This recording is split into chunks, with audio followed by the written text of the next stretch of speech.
Hello दोस्तों, मैं आपका दोस्त आपका टीचर आदित्य सर। आज हम लोग डिस्कस करेंगे क्लास 12th का एक चैप्टर जिसका नाम है एनपीओ। एनपीओ चैप्टर से एमसीक्यू जो है वो आपके एग्ज़ाम में अक्सर आते हैं, अर्थात ये इम्पॉर्टेंट भी है। तो आइए हम लोग स्टार्ट करते हैं एनपीओ का एमसीक्यू।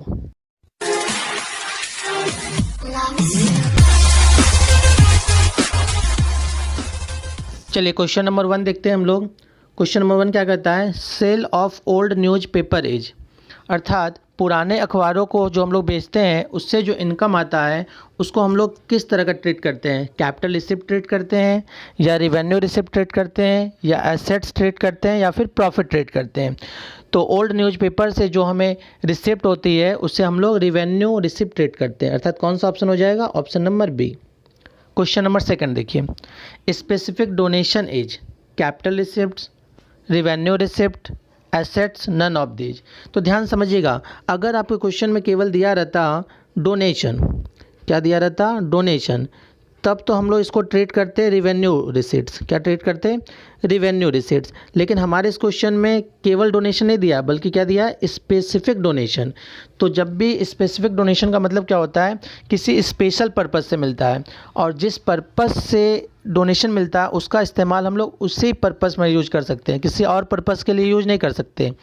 तो इसीलिए स्पेसिफिक डोनेशन जो होता है उससे हम लोग कैपिटल रिसिप्ट ट्रीट करते हैं। तो क्या हो जाएगा? Option number A. ठीक है, ऑप्शन नंबर ए है इसका। नेक्स्ट क्वेश्चन देखिए, question number 3, life membership fee received by a club is shown in income expenditure account, balance sheet, received payments account, none of these. तो यहाँ भी समझिएगा, अगर आपके क्वेश्चन में केवल और केवल हम लोग का क्या दे दे? मेंबरशिप फ़ी। क्या देता? अगर एग्जाम में केवल इतना देता मेंबरशिप फ़ी, तो मेंबरशिप फ़ी जो होता है वो हमारा इनकम एक्सपेंडिचर में जाता। लेकिन यहाँ पे केवल मेंबर फ़ी नहीं दिया है, बल्कि क्या दिया है?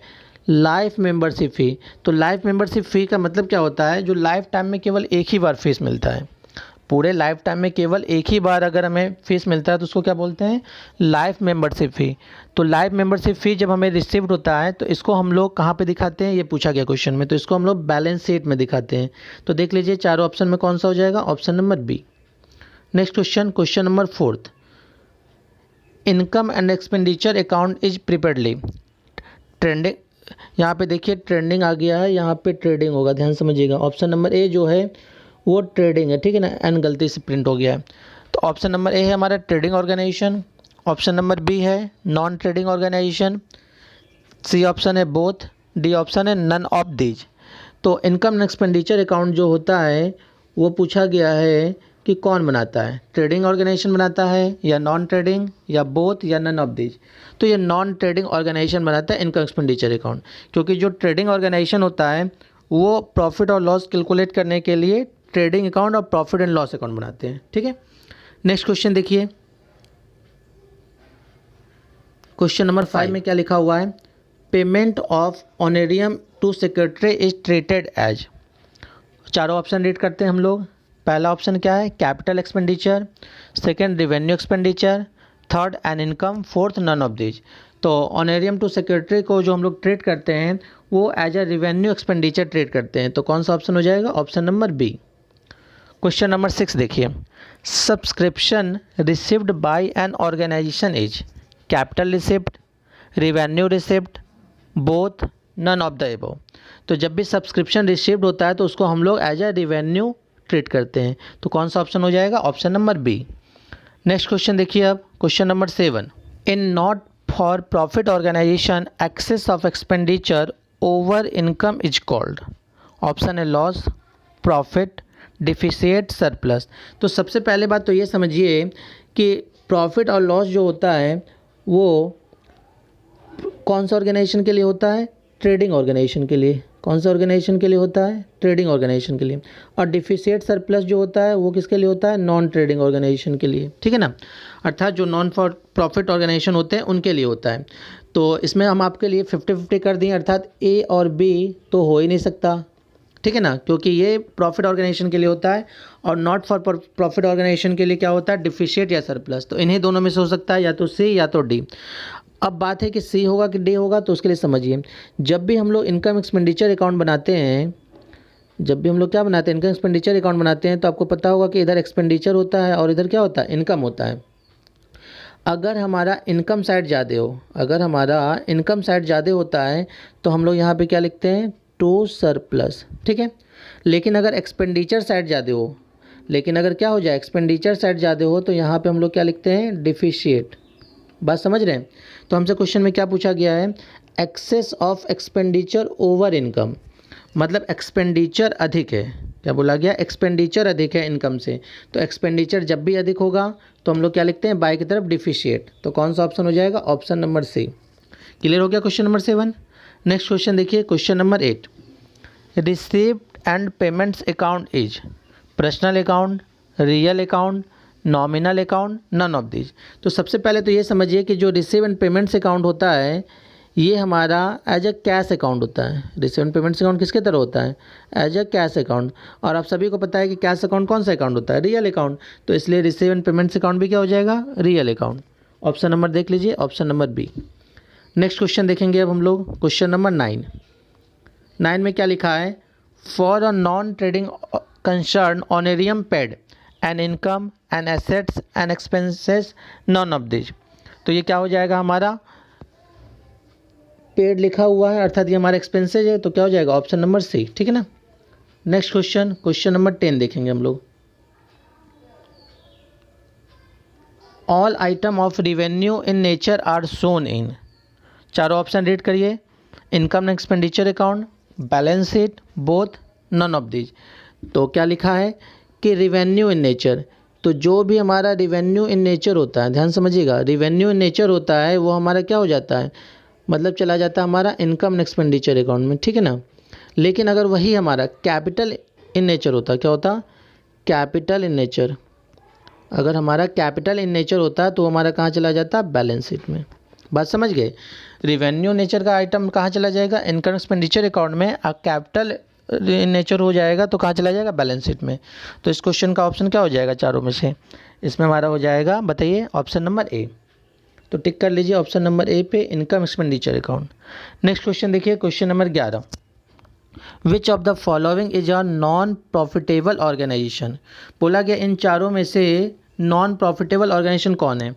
तो आप सभी को पता है कि टाटा स्टील जो है वो तो नॉन प्रॉफिटेबल ऑर्गेनाइजेशन है नहीं, एयर इंडिया भी नहीं है, रिलायंस भी नहीं है, तो बस बचा कौन, option number A.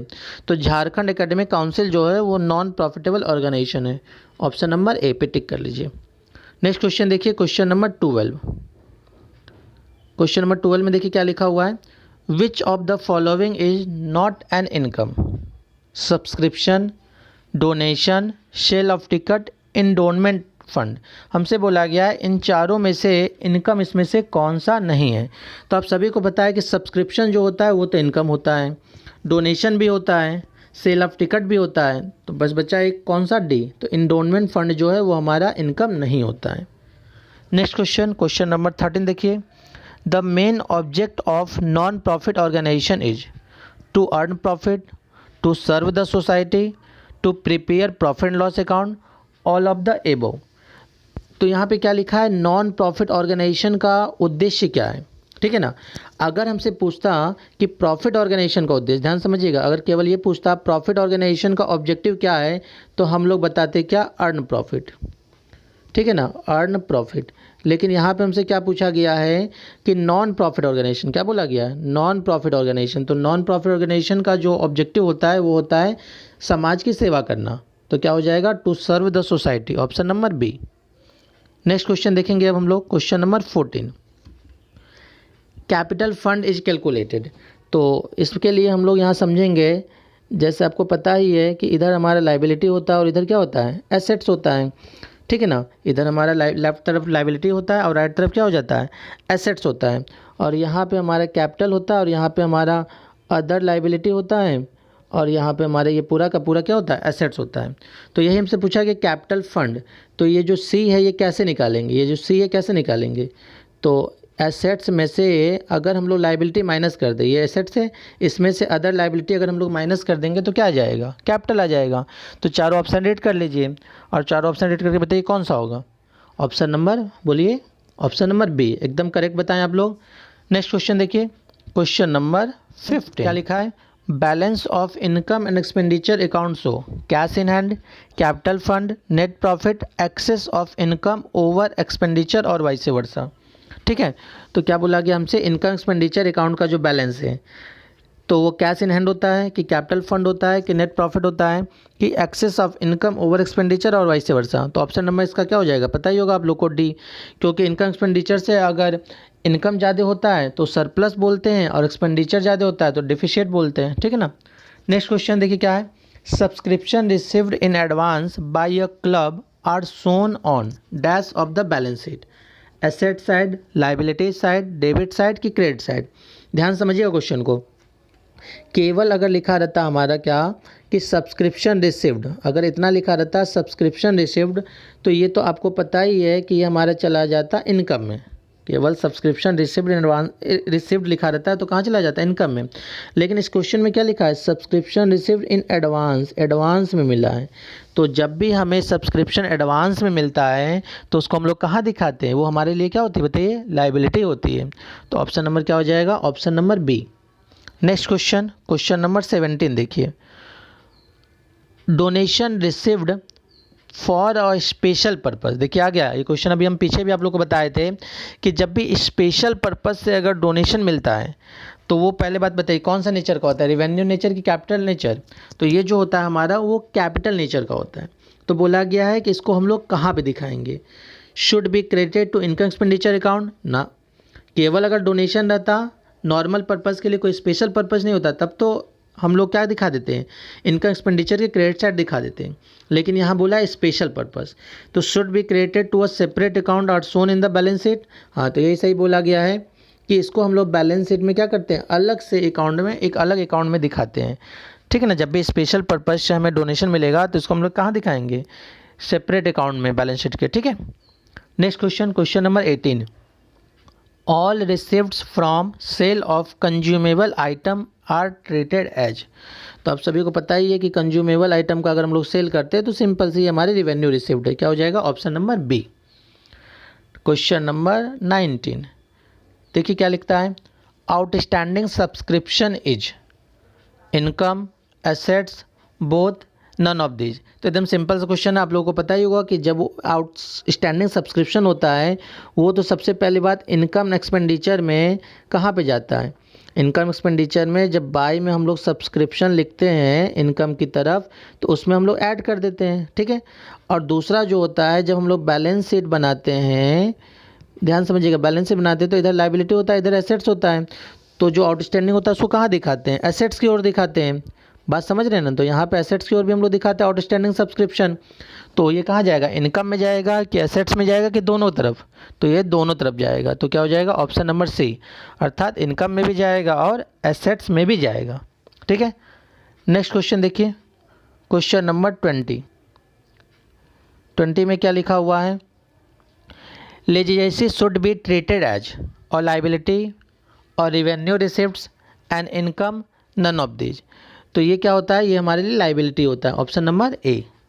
Next question, question number 21, received and payments account is summary of all capital received and payments, all revenue receipts and payments, all revenue and capital receipts and payments, none of the above. तो आप लोग को अभी हम बताए भी थे कि रिसीव एंड पेमेंट्स अकाउंट जो होता है, ध्यान समझिएगा, रिसीव एंड पेमेंट्स अकाउंट जो होता है ये एज अ कैश अकाउंट होता है। ये क्या होता है, एज अ कैश अकाउंट। और कैश अकाउंट में कौन सा जाता है, ये हमारा क्या जाता है, रिवेन्यू वाला जाता है कि कैपिटल नेचर जाता है। तो कैश अकाउंट में हमेशा रिवेन्यू और कैपिटल दोनों नेचर का जाता है। तो इसलिए इसका क्या हो जाएगा, ऑप्शन नंबर सी।